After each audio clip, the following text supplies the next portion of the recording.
এই অনুষ্ঠানের জন্য যারা সার্বিক সহযোগিতা করবেন, বিভিন্ন জায়গা থেকে বিভিন্ন চাদর এবং গামছা অন্যান্য জিনিস চলে গেছে। ভাই আপনারা দয়া করে এর মধ্যে যদি কিছু দান খরচ করেন তাহলে এই অনুষ্ঠানের জন্য সহযোগিতা হবে। সবাইকে ধন্যবাদ। আসসালামু আলাইকুম।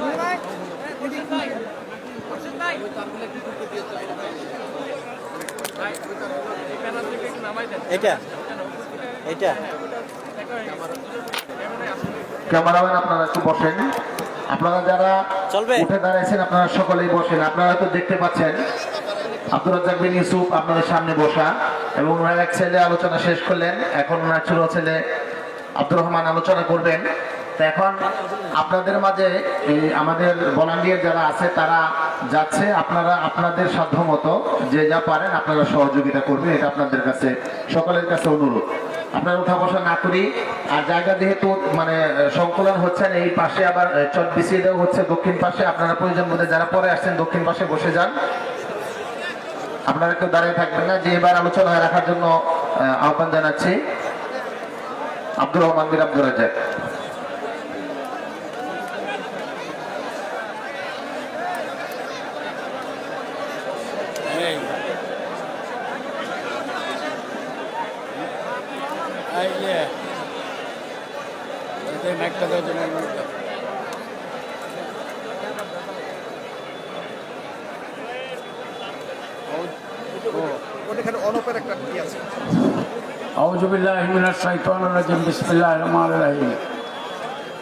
প্রিয় ভাইয়েরা, আপনারা দীর্ঘক্ষণ কথা শুনলেন।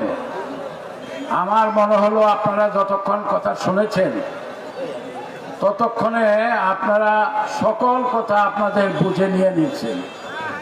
তো এখন দেখা যায় যে কেউ দাঁড়িয়ে আছেন, কেউ বসে আছেন, কেউ কথা বলতেছেন, কেউ এদিক যাচ্ছেন, কেউ ওদিক যাচ্ছেন। তাহলে যারা ওয়াজ করলেন, এত কষ্ট করে কোরআন এবং সুন্নাহর ভিত্তিতে কথাগুলো বললেন, সে কথা বলার তো কোনো দাম রইল না। আপনারা কি বসবেন? বসবেন? বসেন এবং চুপ করেন, কথা শোনেন। আপনারা শয়তানের দাসত্ব কেউ নিতে চাইেন না। বসেন বসেন, শোনেন না এতক্ষণ? এই যে ক্যামেরাম্যান, এই ক্যামেরা, বসেন। শেখ হাসিনা কি এক যন্ত্র বাইর করে দিচ্ছে ক্যামেরা দিয়ে, একেবারে বসেন, ক্যামেরা বসে বসেই করেন। যারা টাকা উঠাবেন কথা না বলে নীরবে আপনারা দিয়ে যাবেন। দান দান করবেন, যা কিছুই করবেন এটা নীরবে দিবেন। এটা আওয়াজ করার কোনো প্রয়োজন নাই। আওয়াজ করলেই মাঝে মধ্যে শয়তান এসে ভর করবো, এটা মনে রাখবেন। চুপচাপ। সবাইকে ধন্যবাদ। আসসালামু আলাইকুম ওয়া রাহমাতুল্লাহ।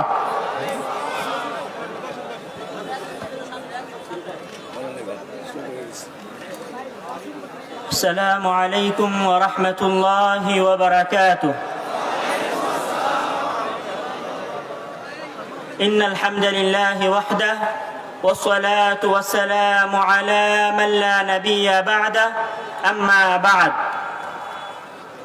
সমস্ত প্রশংসা, সকল গুণগান, সকল স্তুতি সেই আল্লাহ তাআলার শানে নিবেদিত, যার অপরিসীম করুণা ও সীমাহীন দয়ার বদৌলতে আমরা এই দিনী প্রোগ্রামে উপস্থিত হতে পেরেছি। আলহামদুলিল্লাহ। তারপর পরই দুরূদ ও সালাম বর্ষিত হোক সেই মহানবীর প্রতি, সেই মহারাসূলের প্রতি, যার আদর্শকে বাস্তবায়নের লক্ষ্যে আমাদের এই ক্ষুদ্র প্রচেষ্টা। সকলেই বলি সাল্লাল্লাহু আলাইহি ওয়াসাল্লাম। সম্মানিত উপস্থিতি, মহান আল্লাহ তাআলা যখন মানব জাতির সর্বপ্রথম সৃষ্টি এবং সর্বপ্রথম পিতা হিসেবে আদম আলাইহিস সালামকে প্রেরণ করেছেন, আদম আলাইহিস সালামকে প্রেরণ করার পর থেকে নিয়ে আদম আলাইহিস সালামের বংশধারা বৃদ্ধির সাথে সাথে মহান আল্লাহ তাআলা যুগে যুগে তার বান্দাদের হেদায়েতের জন্য, তার বান্দাদেরকে সঠিক দ্বীন এবং পথের দিকে পথ প্রদর্শনের জন্য অসংখ্য নবী এবং রাসূলদের প্রেরণ করেছেন। যুগে যুগে মহান আল্লাহ তাআলা নবী এবং রাসূলদের প্রেরণ করেছেন তাদের সাথে আসমানি কিতাব পাঠিয়েছেন, আসমানি গ্রন্থ পাঠিয়েছেন। নবীরা এসেছে, মানুষের মাঝে দাওয়াত দিয়েছে, সময় ফুরিয়ে গেছে, তারা চলে গেছেন। নূহ আলাইহিস সালাম এসেছেন, চলে গেছেন। ইব্রাহিম আলাইহিস সালাম এসেছেন, চলে গেছেন। দাউদ আলাইহিস সালাম এসেছেন, চলে গেছেন। সুলাইমান আলাইহিস সালাম এসেছেন, মানুষের সামনে দাওয়াত দিয়েছেন, পৃথিবী রাজত্ব করেছেন, চলে গেছেন। ঈসা আলাইহিস সালাম এসেছেন, চলে গেছেন। তার সাথে সাথে মৃত্যুর কিছুদিন পর তার উপর নাজিলকৃত গ্রন্থ ইনজিলও বিকৃতি হয়ে চলে গেছে। মূসা আলাইহিস সালাম এসেছেন, মানুষের মাঝে দাওয়াত দিয়েছেন, তিনি চলে গেছেন। তার চলে যাওয়ার কিছু পরে তার সাথে সাথে তাওরাত চলে গেছে। দাউদ আলাইহিস সালাম এসেছেন, তিনি চলে যাওয়ার কিছুদিন পরে তার সাথে তার গ্রন্থ বিকৃত হয়ে পরিবর্তিত হয়ে গেছে। এবং সর্বশেষ এবং সর্বশ্রেষ্ঠ খাতামুন নবিয়্যিন হিসেবে যখন মহান আল্লাহ তাআলা মহানবী হযরত মুহাম্মদ সাল্লাল্লাহু আলাইহি ওয়াসাল্লামকে এই পৃথিবীর সর্বশ্রেষ্ঠ মানব এবং সর্বশেষ রাসূল হিসেবে প্রেরণ করেছেন, তখন তিনিও দীর্ঘ সময় দীর্ঘদিন যাবত মানুষের সামনে দাওয়াত দিয়েছেন, তিনিও বিদায় নিয়ে চলে গেছেন। নবী রাসূলদের আসা এবং যাওয়ার এই সিলসিলা মুহাম্মদ সাল্লাল্লাহু আলাইহি ওয়াসাল্লাম পর্যন্ত চলতে থেকেছে। কিন্তু এই আসা যাওয়ার মাঝে এক জায়গায় ব্যতিক্রম ঘটেছে, সেটি হচ্ছে যত নবী রাসূল এসেছে সবার সাথে সাথে তাদের গ্রন্থ, তাদের কিতাব, তাদের দাওয়াত শেষ হয়ে গেছে বা বিদায় নিয়েছে, মানুষ পরিবর্তিত হয়ে গেছে। কিন্তু মহানবী হযরত মুহাম্মদ সাল্লাল্লাহু আলাইহি ওয়াসাল্লাম যখন দুনিয়ার মানুষের মাঝ থেকে বিদায় নিয়ে চলে গেছেন, তখন তিনি বলে গেছেন, তারাকতু ফীকুম আমরাইন লান তাদিল্লু মা তামাসসাকতুম বিহিমা কিতাবাল্লাহি ওয়া সুন্নাত নবিয়্যি। আমি তোমাদের কাছে রেখে যাচ্ছি, আমি চলে যাব মুহাম্মদ, আমি একজন মানুষ, মহান আল্লাহ তাআলা আমার জন্য মৃত্যু নির্ধারণ করে রেখেছেন, আমি এই পৃথিবী থেকে বিদায় নিয়ে চলে যাব। তবে জেনে রাখো, আমি বিদায় নিয়ে চলে যাওয়ার পরেও তোমাদের মাঝে পথ প্রদর্শক হিসেবে দুটি জিনিস রেখে যাচ্ছি, এক কালামুল্লাহ, দুই আমার সুন্নাত। রাসূল সাল্লাল্লাহু আলাইহি ওয়াসাল্লাম দুনিয়া থেকে চলে গেছেন, বাকি সকল নবী এবং রাসূল দুনিয়া থেকে চলে গেছে। শুধু যায়নি পবিত্র গ্রন্থ আল কোরআন। আবু বকর রাদিয়াল্লাহু তাআলা আনহু খলিফা হয়েছেন, দুনিয়া থেকে বিদায় নিয়ে চলে গেছেন। 2 বছর রাজত্ব করার পরে ওমর রাদিয়াল্লাহু তাআলা এসেছেন, পুরো অর্ধ পৃথিবী শাসন করেছেন, দুনিয়া থেকে বিদায় নিয়ে চলে গেছেন। ওসমান রাদিয়াল্লাহু তাআলা আনহু 12 বছর শাসন করেছেন, দুনিয়া থেকে বিদায় নিয়ে চলে গেছেন। আলী রাদিয়াল্লাহু তাআলা এসেছেন, দুনিয়া থেকে বিদায় নিয়ে চলে গেছেন। উমাইয়ারা এসেছে, পুরো পৃথিবীর উপর রাজত্ব করেছে, উমাইয়াদের খেলাফত আমল শেষ হয়ে গেছে। আহমদ ইবনে হাম্বল এসেছে, ইমাম বুখারী এসেছে, ইমাম মুসলিম এসেছে, শত শত মুহাদ্দিসিনে কেরাম এসেছে। আব্বাসীয় খেলাফতের যুগে আব্বাসীয় খলিফারা এই পৃথিবীর বুকে রাজত্ব করে গেছে, পবিত্র কোরআন এবং সহিহ হাদিসের দাওয়াত দিয়েছে, আল্লাহর দ্বীনকে সমুন্নত করার চেষ্টা করেছে। তারাও একদিন এই পৃথিবী থেকে চলে গেছে।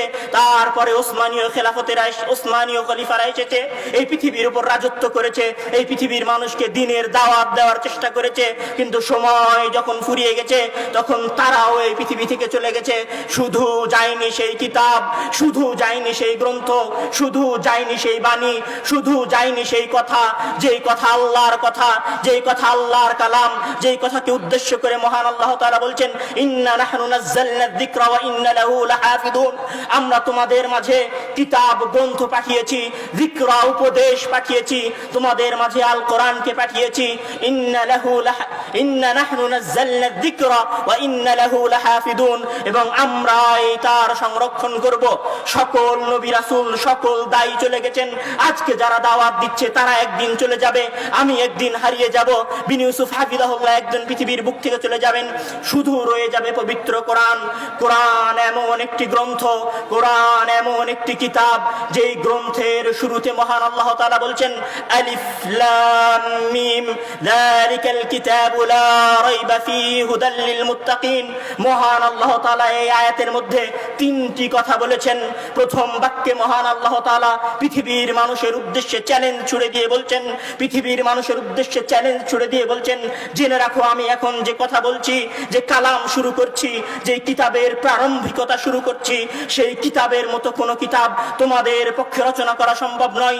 এবং জেনে রাখো এটি আমার পক্ষ থেকে, মহান আল্লাহর পক্ষ থেকে নাজিল করা কিতাব। দ্বিতীয় যে কথা মহান আল্লাহ তাআলা এই আয়াতে বলেছেন সেটি হচ্ছে এই কিতাবের মধ্যে কোনো সন্দেহ নেই। তৃতীয় যে কথা মহান আল্লাহ তাআলা এই আয়াতে বলেছেন হুদাল লিল মুত্তাকিন, আমি এই পৃথিবীতে আর কোনো কিছুকে মানুষের হেদায়েতের জন্য, মানুষের পথ প্রদর্শক হিসেবে মানুষকে দ্বীনের পথে নিয়ে যাওয়ার জন্য প্রেরণ করিনি, পাঠাইনি, চিরস্থায়ী করে দেয়নি, শুধুমাত্র চিরস্থায়ী করেছে আল কোরআনকে।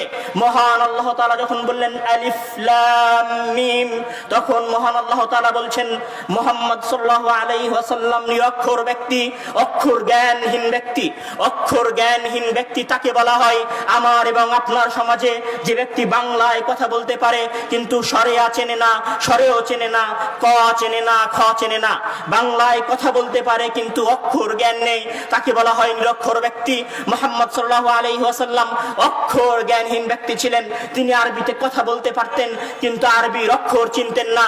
এই জন্য সন্ধির স্বাক্ষরের সময় তিনি আলী রাদিয়াল্লাহুকে বলছিলেন, তুমি আমাকে দেখিয়ে দাও কোথায় কি করতে হবে, আমি সেখানে সিল মেরে দিব, আঙ্গুঠা দিয়ে দিব। মুহাম্মদ সাল্লাল্লাহু আলাইহি ওয়াসাল্লাম নিরক্ষর ব্যক্তি ছিলেন। মুহাম্মদ সাল্লাল্লাহু আলাইহি ওয়াসাল্লামের অক্ষর জ্ঞান ছিল না, তিনি আলিফ বা তা চিনতেন না। যদি তার আলিফ বা তা এর জ্ঞান না থাকে তাহলে মুহাম্মদ সাল্লাল্লাহু আলাইহি ওয়াসাল্লাম এক জায়গায় বলছেন আলহামদুলিল্লাহি রাব্বিল আলামিন বাক্য বলে চলে যাচ্ছেন, আর এক জায়গায় এসে বলছেন আলিফ লাম মিম, তিনটা অক্ষর বলছেন। মুহাম্মদ সাল্লাল্লাহু আলাইহি ওয়াসাল্লাম তো অক্ষর চিনেন না, তাহলে অক্ষর বলছেন কিভাবে? মহান আল্লাহ তাআলা এই আয়াতে এটাই বলছেন, হে মানব জাতি জেনে রাখো মুহাম্মাদের অক্ষর জ্ঞান নেই। এই জন্য আলিফ লাম মিম এখান থেকে যে কথা শুরু হয়েছে এটা মুহাম্মাদের কথা নয়, এটা আমার কথা। আমি কথা বলছি মহান আল্লাহ তাআলা তোমার সামনে, এরপরে আমি তোমাকে যেটা বলছি মুহাম্মদ নয়। জেনে রাখো আমি তোমাকে বলছি যালিকাল কিতাবু লা রাইবা ফি, এই কিতাবের মধ্যে কোনো সন্দেহ নেই। আর জেনে রাখো এই কিতাবের মধ্যে যখন সন্দেহ নেই বলেছি তখন কোন বিষয়ে সন্দেহ নেই, কি বিষয়ে সন্দেহ নেই? সন্দেহ নেই এই বিষয়ে যে এই কিতাব পৃথিবীর মানুষকে সঠিক পথ প্রদর্শন করবেই করবে যে ব্যক্তি এই কিতাবকে পাঠ করার মতো করে পাঠ করবে। যখন ভারত ইন্ডিয়া পারমাণবিক বোমা তৈরি করেছে তখন পাকিস্তান তার অপোজিটে গিয়ে পারমাণবিক বোমা তৈরি করেছে। যখন সোভিয়েত ইউনিয়নের বিরুদ্ধে আমেরিকা লড়াই করেছে তখন আমেরিকা সোভিয়েত ইউনিয়নের সাবমেরিন পানির নিচে ডিটেক্ট করার দেখার যন্ত্র আবিষ্কার করেছে। দীর্ঘ সময় যাবত রাশিয়া হতবিহবল থেকেছে তারা কিভাবে আমাদের সাবমেরিন ডিটেক্ট করে। এক সময় তারা আবিষ্কার করে ফেলেছে যে আমেরিকা শব্দ নিয়ন্ত্রণের মাধ্যমে আমাদের সাবমেরিনকে লোকেট করতে পারে। যখন মানুষ পৃথিবীর সবচেয়ে দ্রুতগামী বিমান তৈরি করেছে তখন কেউ হাইপারসনিক বিমান তৈরি করেছে।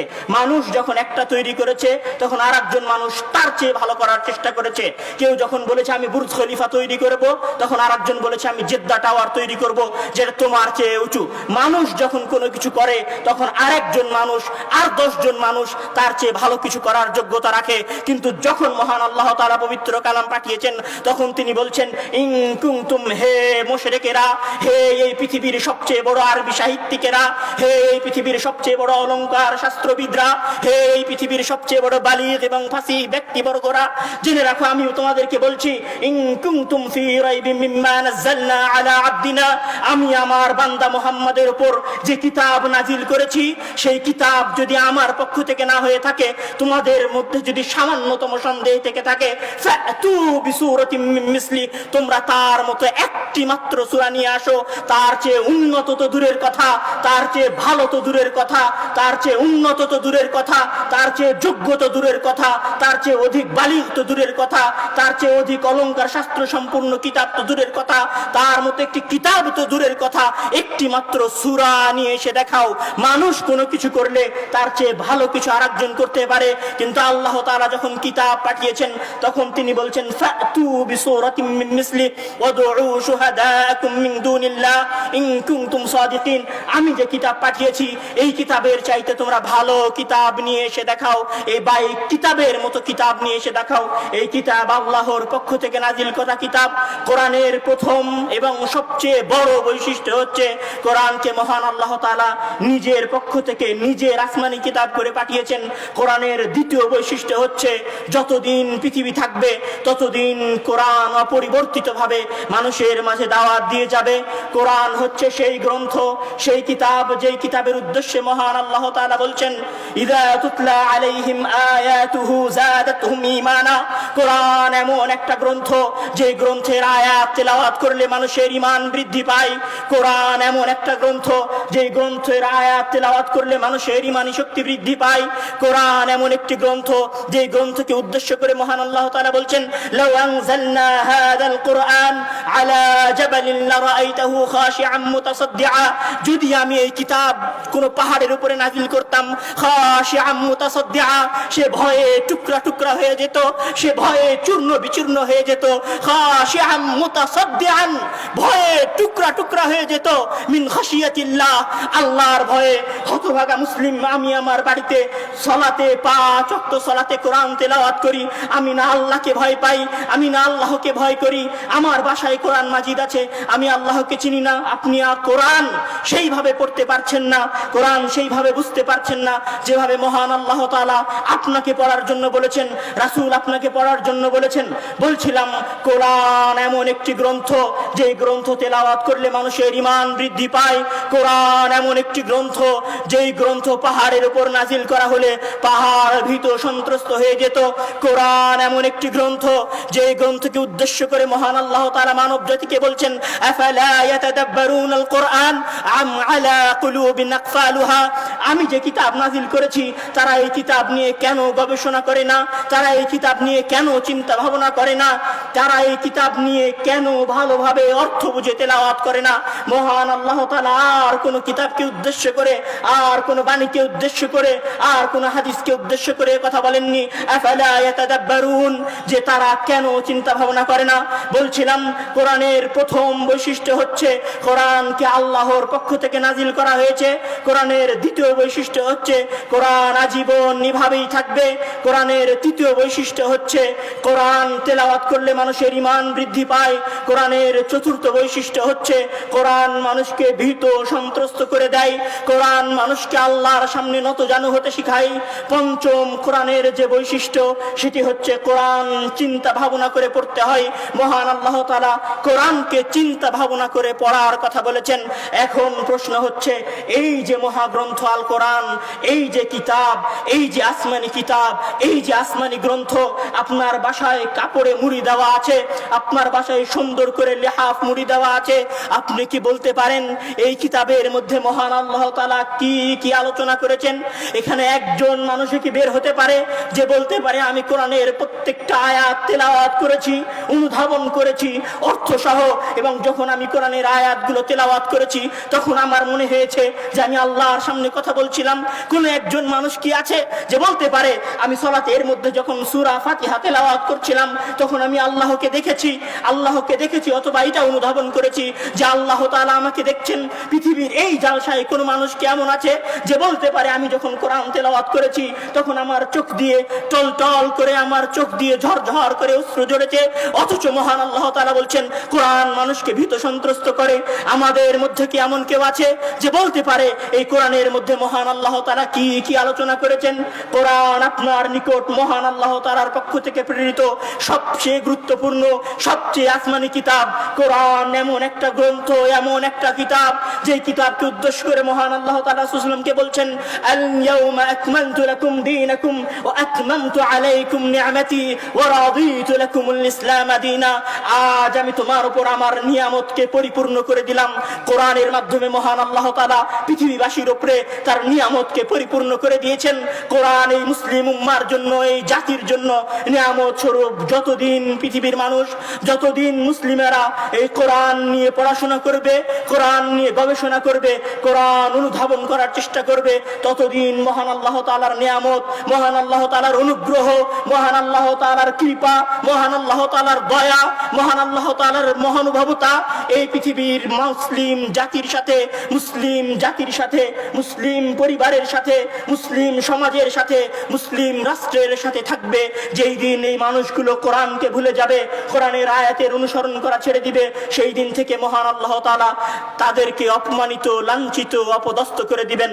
বলছিলাম যে কোরআন এত গুরুত্বপূর্ণ গ্রন্থ, কোরআন এত মহিমান্বিত গ্রন্থ, কোরআন এত গুরুত্বপূর্ণ কিতাব, যাকে আল্লাহ তাআলা মুবারক বলেছেন, মহিমান্বিত বলেছেন, সম্মানিত বলেছেন, বরকতের মাধ্যম বলেছেন, সেই কিতাবের মধ্যে কি কি আছে আমরা কি তা জানি? আমরা কি তা কোনোদিন অনুধাবন করার চেষ্টা করেছি? মহান আল্লাহ তাআলা পুরো কোরআনের মধ্যে 5 বিষয়ে আলোচনা করেছেন। তার মধ্যে তিনি প্রথমত যে বিষয়ে আলোচনা করেছেন, হুকুম আহকামের আলোচনা করেছেন। তিনি কোরআনের মধ্যে সালাতের ফরদিয়াতের বিষয়ে বলেছেন, যাকাতের ফরদিয়াতের বিষয়ে বলেছেন, যুদ্ধ ফরজ, জিহাদ ফরজ এই কথা বলেছেন। তিনি বলেছেন কুতিবা আলাইকুমুস সিয়াম, তোমাদেরকে সিয়াম, তোমাদের উপর সিয়ামকে ফরজ করা হলো। কুতিবা আলাইকুমুস সালাত, তোমাদের উপর সালাত ফরজ করা হলো। আকিমুস সালাত, তোমরা সালাত আদায় করো। মহান আল্লাহ তাআলা এই কিতাবের মধ্যে বলছেন ওয়ারকাউ মা'আর রাকিঈন, তোমরা জামাতে সালাত আদায় করো। মহান আল্লাহ তাআলা এই কিতাবের মধ্যে বলছেন ফাওয়াইলুল লিল মুসাল্লিন আল্লাযীনা হুম আন সালাতিহিম সাহুন, তোমরা অলসতার সাথে সালাত আদায় করো না। তো মহান আল্লাহ তাআলা এই কিতাবের মধ্যে প্রথমত যে আলোচনা করেছেন সেটি হচ্ছে হুকুম আহকামের আলোচনা। আজকে আপনার সামনে এই আলোচনায়, সংক্ষিপ্ত এই আলোচনায় আপনার সামনে মহান আল্লাহ তাআলা কোরআনে যে আলোচনা করেছেন, এই মহাগ্রন্থে, গুরুত্বপূর্ণ গ্রন্থে যে 5 বিষয়ে আলোচনা করেছেন তা আপনার সামনে সংক্ষিপ্তভাবে পেশ করে যেতে চাই।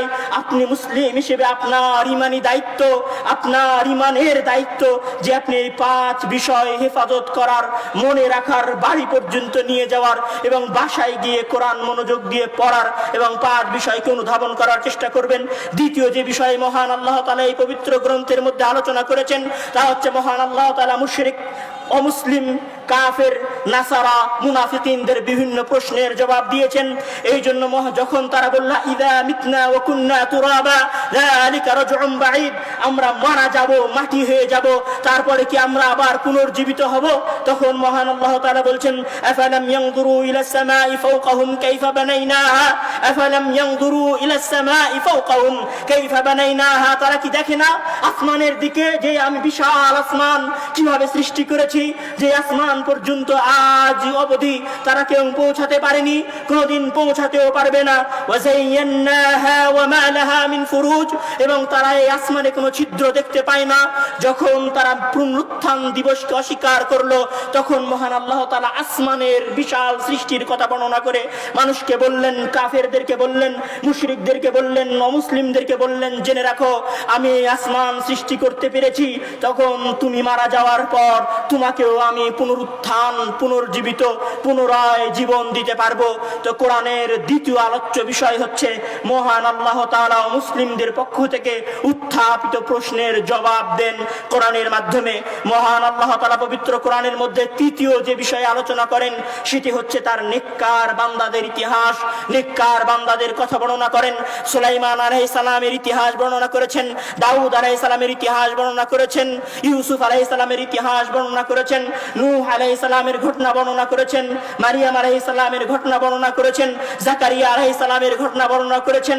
জাকারিয়া আলাইহিস সালামের পুত্র সন্তান চাওয়ার দৃশ্য মহান আল্লাহ তাআলা এই পবিত্র গ্রন্থের মধ্যে বলেছেন, যেখানে তিনি বলেছেন হুনালিকা দাআ জাকারিয়া রাব্বাহু ক্বালা রাব্বি হাবলি মিন লাদুনকা যুররিয়াতান তাইয়্যিবা, হে আল্লাহ তুমি আমাকে একজন সৎ নেককার বান্দা দান করো।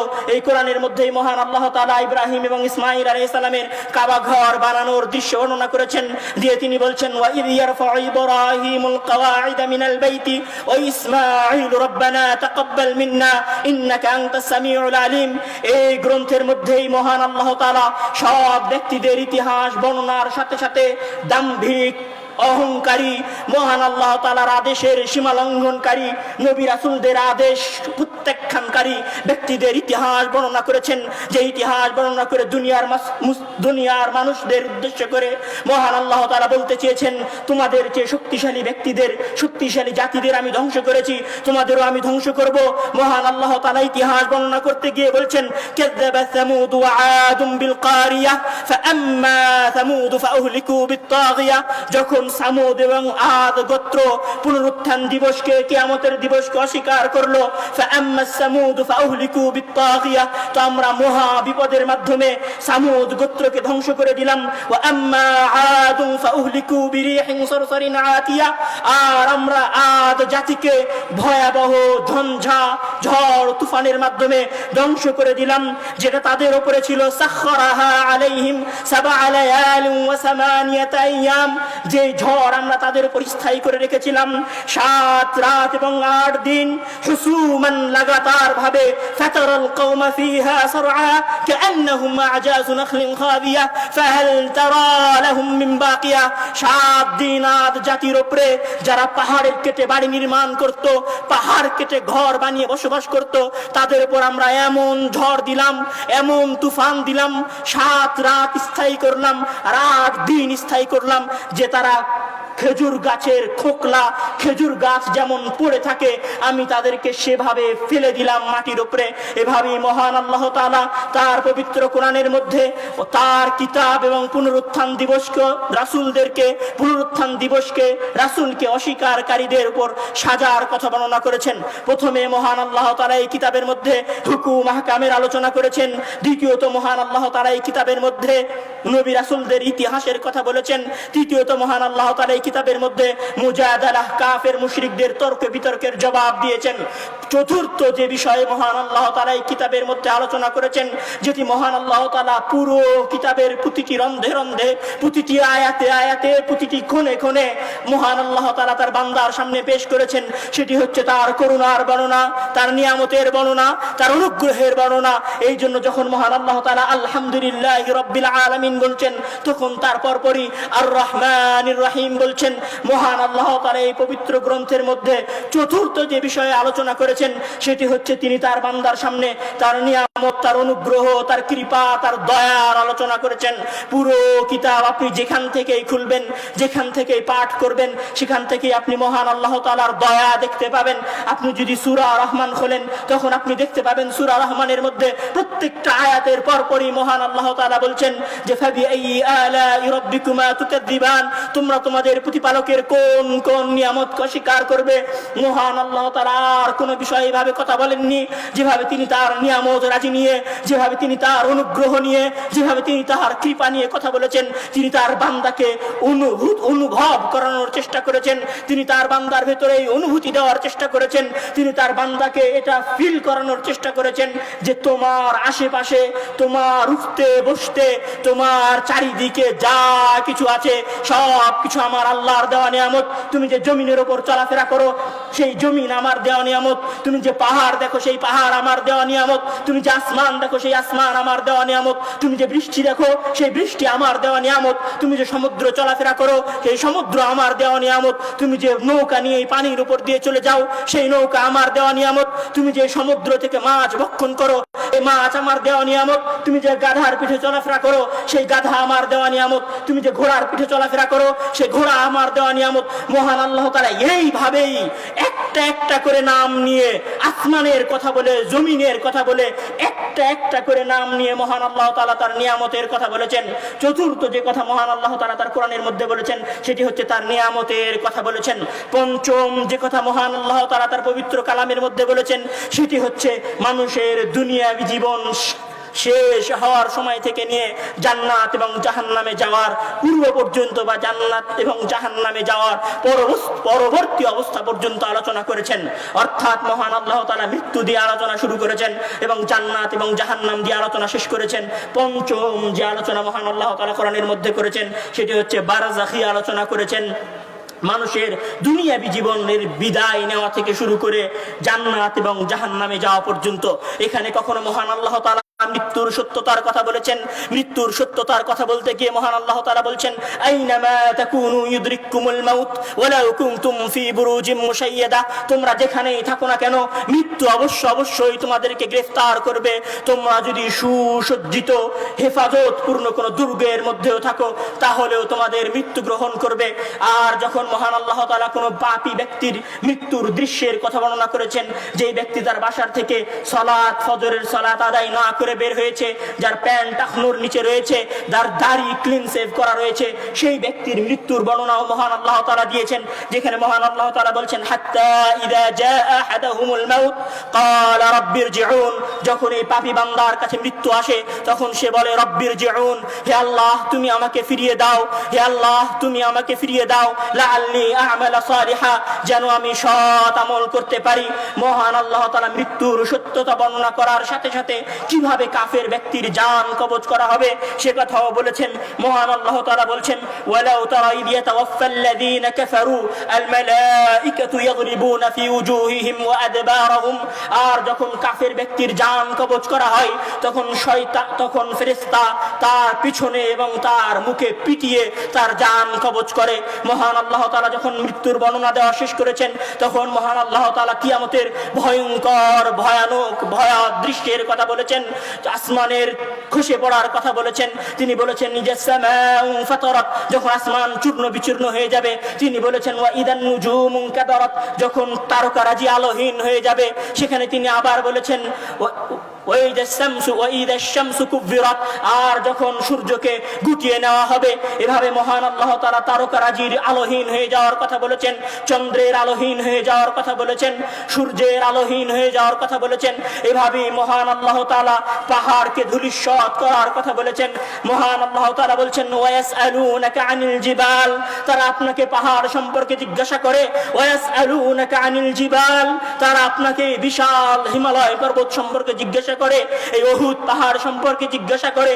আপনি তাদেরকে বলে দিন ফাকুল ইয়ানসিফুহা রাব্বি নাসফা, এই বিশাল হিমালয় পর্বতকে মহান আল্লাহ তাআলা কিয়ামতের দিন চূর্ণ বিচূর্ণ করে দিবেন।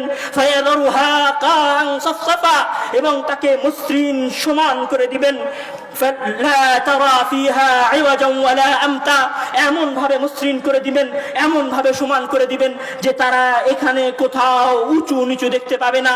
এভাবেই মহান আল্লাহ তাআলা যখন কিয়ামতের ভয়ানক দৃশ্যের কথা বর্ণনা দিয়েছেন, সূর্যের, চন্দ্রের, নক্ষত্রের, পাহাড়ের ভেঙে যাওয়ার, চূর্ণ বিচূর্ণ হয়ে যাওয়ার বর্ণনা দিয়েছেন, তখন মহান আল্লাহ তাআলা এই কোরআনের মধ্যে তার বান্দার কিভাবে আমল নামার হিসাব নেওয়া হবে সে কথাও বলেছেন। তিনি বলছেন ইয়াউমা ইউহশারু আ'দাউল্লাহি ইলান নারি ফাহুম ইউযাউন হাত্তা ইযা মা জাউহা শাহিদা আলাইহিম সামউহুম ওয়া আবসারুহুম ওয়া জুলুদুহুম বিমা কানু ইয়ামালুন।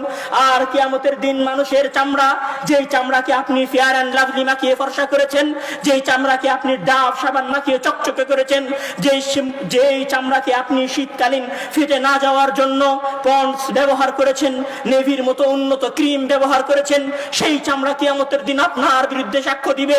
যেই হাত আপনি সাবান দিয়ে ধুয়ে পরিষ্কার করেছেন, সেই হাত কিয়ামতের দিন আপনার বিরুদ্ধে সাক্ষ্য দিবে। যেই চক্ষুর হেফাজতের জন্য আপনি চশমা ব্যবহার করেছেন, ডাক্তারের কাছে গেছেন, চক্ষুর চিকিৎসা নিয়েছেন, সেই চক্ষু কিয়ামতের দিন আপনার বিরুদ্ধে সাক্ষ্য দিবে। যেই কান দিয়ে আপনি গান বাজনা শুনেছেন, যেই কান দিয়ে আপনি ওয়াজ মাহফিল শুনেছেন, সেই দিন আপনার পক্ষে বা বিপক্ষে আপনার শরীরের চামড়া, আপনার চক্ষু, আপনার কান সাক্ষ্য দিবে। মহান আল্লাহ তাআলা বলছেন ওয়াকালু লিজুলুদিহিম লিমা শাহিদতুম আলাইনা, সেই দিন আপনি বলবেন আপনার চামড়াকে, হে চামড়া, তোমার আমি এত যত্ন নিয়েছি, তোমাকে আমি এত সুন্দর ভাবে রেখেছি, তোমাকে আমি শীতের সময়ে ফেটে যেতে দেইনি, তোমাকে আমি ক্রিম দিয়ে মসৃণ করে রেখেছিলাম, তোমাকে আমি খাইয়েছিলাম, তোমার চকচকের হেফাজত আমি করেছি, আজ তুমি আমার বিরুদ্ধে সাক্ষ্য দিচ্ছ। তখন চামড়া আপনার বিরুদ্ধে গিয়ে বলবেন কালু আনতাকানাল্লাহুল্লাযী আনতাকা কুল্লা শাইইন, হে মানুষ জেনে রাখো, আজ আমাকে কথা বলার সক্ষমতা আল্লাহ তাআলা দিয়েছেন, আজ আমাকে কথা বলতেই হবে, তুমি যা বলেছো আজ আমি তার সব কিছুর বর্ণনা দিব। এভাবেই মহান আল্লাহ তাআলা মানুষের হিসাব নেওয়ার দৃশ্যের বর্ণনা দিয়েছেন। মহান আল্লাহ তাআলা যখন মানুষের হিসাব নেওয়ার দৃশ্যের বর্ণনা দিয়েছেন, তখন আমল নামা দেওয়ার পরের দৃশ্যের বর্ণনা দিয়েছেন। তিনি বলছেন ফাআম্মা মান উতিয়া কিতাবাহু বিয়ামিনি, আর সেই দিন যার আমল নামা তার ডান হাতে দিয়ে দেওয়া হবে, ফায়াকুলু হা উকরাউ কিতাবিয়া, হে মানুষেরা আসো তোমরা আমার আমল নামা পড়ো, দেখো আজ আমি সফল হয়েছি, আজ মহান আল্লাহ তাআলা আমাকে ডান হাতে আমল নামা দিয়েছেন, আমার জন্য জান্নাত লিপিবদ্ধ করেছেন, আমি সফল হয়েছি। আর যার আমল নামা বাম হাতে দিয়ে দেওয়া হবে, মহান আল্লাহ তাআলা বলছেন ফাআম্মা মান উতিয়া কিতাবাহু বিশিমালি ফায়াকুলু হা উকরাউ কিতাবিয়া, হায় যদি আমাকে আমার আমল নামা না দিয়ে দেওয়া হতো, সেই দিন সে বলবে হায় আমি যদি মাটি হয়ে যেতাম, ইয়া লাইতানি কুনতু তুরাবা, হায় আমি যদি মাটি হয়ে যেতাম। এইভাবেই মহান আল্লাহ তাআলা পবিত্র গ্রন্থের মধ্যে, পবিত্র কিতাব আসমানি গ্রন্থ আল কোরআনের মধ্যে 5 বিষয়ের আলোচনা করেছেন। প্রথমত হুকুম আহকামের আলোচনা করেছেন, দ্বিতীয়ত তর্ক বিতর্কের আলোচনা করেছেন, মুসলিমদের প্রশ্নের জবাব দিয়েছেন। তৃতীয়ত তিনি এই কিতাবের মধ্যে তার নেককার এবং পাপাচারী বান্দাদের ভয়ানক অথবা আগ্রহ দানকারী, আমলের প্রতি উৎসাহ দানকারী ইতিহাসের কথা বর্ণনা করেছেন। চতুর্থত এই কিতাবের মধ্যে মহান আল্লাহ তাআলা তার নিয়ামত রাজির অফুরন্ত অনুপম অতুলনীয় নিয়ামত রাজির বর্ণনা দিয়েছেন। পঞ্চমত এই কিতাবের মধ্যে মহান আল্লাহ তাআলা মানুষের মৃত্যু থেকে নিয়ে শুরু করে জান্নাত এবং জাহান্নামে যাওয়ার আগ পর্যন্ত বা জান্নাত এবং জাহান্নামে যাওয়ার পরের দৃশ্য পর্যন্ত বর্ণনা দিয়েছেন। দুর্ভাগা মুসলিম, আপনার সামনে আজকে বলে যাচ্ছি, আজ এই জালসা থেকে চলে যাওয়ার পর অবশ্যই বাংলা কোরআন সংগ্রহ করুন। মহান আল্লাহ তাআলা কিভাবে আপনার সাথে পবিত্র কালামের মধ্যে কথা বলেছেন তা অনুধাবন করার চেষ্টা করুন। আজকে যদি আপনার বাসায় ডাক টিকিটওয়ালা এসে বলে আপনার কাছে প্রধানমন্ত্রীর পক্ষ থেকে একটা চিঠি এসেছে, আপনাকে যদি আপনার ডাক টিকিটওয়ালা এসে বলে তোমার কাছে আমেরিকার প্রেসিডেন্টের পক্ষ থেকে চিঠি এসেছে, আপনি দৌড়ে ছুটে যাবেন সেই চিঠি পাঠ করার জন্য, সেই চিঠি নিয়ে নেওয়ার জন্য। লেহাফ ছিঁড়ে দ্রুত আপনি সেই চিঠি পাঠ করার চেষ্টা করবেন। যিনি এই পৃথিবীর রাজাধিরাজ, যিনি এই পৃথিবীর মালিকুল আমলাক, যিনি এই পৃথিবীর হাইয়ুল কাইয়ুম, যিনি চিরঞ্জীব, যিনি চিরস্থায়ী, তিনি আপনার কাছে যে কিতাব পাঠিয়েছেন, যে গ্রন্থ পাঠিয়েছেন, যে কিতাব মহাগ্রন্থ আসমানি পাঠিয়েছেন, নিজেকে জিজ্ঞাসা করুন সেই গ্রন্থ আপনি কয়বার পাঠ করেছেন, সেই গ্রন্থ পাঠ করার প্রতি, সেই গ্রন্থ বুঝে তেলাওয়াত করার প্রতি, সেই গ্রন্থের অনুবাদ পাঠ করার প্রতি আপনার কতটুকু আগ্রহ রয়েছে। আপনি নিজেকে চিন্তা করুন, আপনি কত নিম্নমানের মুসলিম, আপনি কোন হতভাগা মুসলিম, আপনি কত হতদরিদ্র মুসলিম। আপনি মানুষের চিঠি পাঠ করার প্রতি আগ্রহী হন, বাদশার আপনার দেশের প্রধানমন্ত্রীর কথা শোনার প্রতি আগ্রহী হন, কিন্তু যিনি আপনাকে সৃষ্টি করেছেন, নিয়ামত রাজি দিয়ে ঘিরিয়ে রেখেছেন, তার কিতাব, তার কালাম আপনি কতবার শুনেছেন, কতবার পাঠ করেছেন। আপনার উদ্দেশ্যে আজকে বলে যেতে চাই, এই আলোচনার মূল এবং আসল কথা, পবিত্র কোরআন সংগ্রহ করুন, মহান আল্লাহ তাআলার কথা বুঝে পাঠ করুন। মহান আল্লাহ তাআলা আপনাকে, আমাদের প্রত্যেককেই তার পবিত্র কোরআন বুঝে পাঠ করার, ভাষায় শুধু সাজিয়ে রেখে নয়, বুঝে পাঠ করার, অনুবাদ সহ পাঠ করার তৌফিক দান করুন। এ দাবি, এ দাওয়া রেখে আজকের সংক্ষিপ্ত আলোচনা এখানেই শেষ করছি। আসসালামু আলাইকুম ওয়া রাহমাতুল্লাহি ওয়া বারাকাতুহু। আসসালামু আলাইকুম। আমাদের দ্বিতীয় বক্তৃতা শেষ। এখন আমাদের মধ্যে বক্তব্য রাখবেন আজকের এই অনুষ্ঠানের প্রধান বক্তা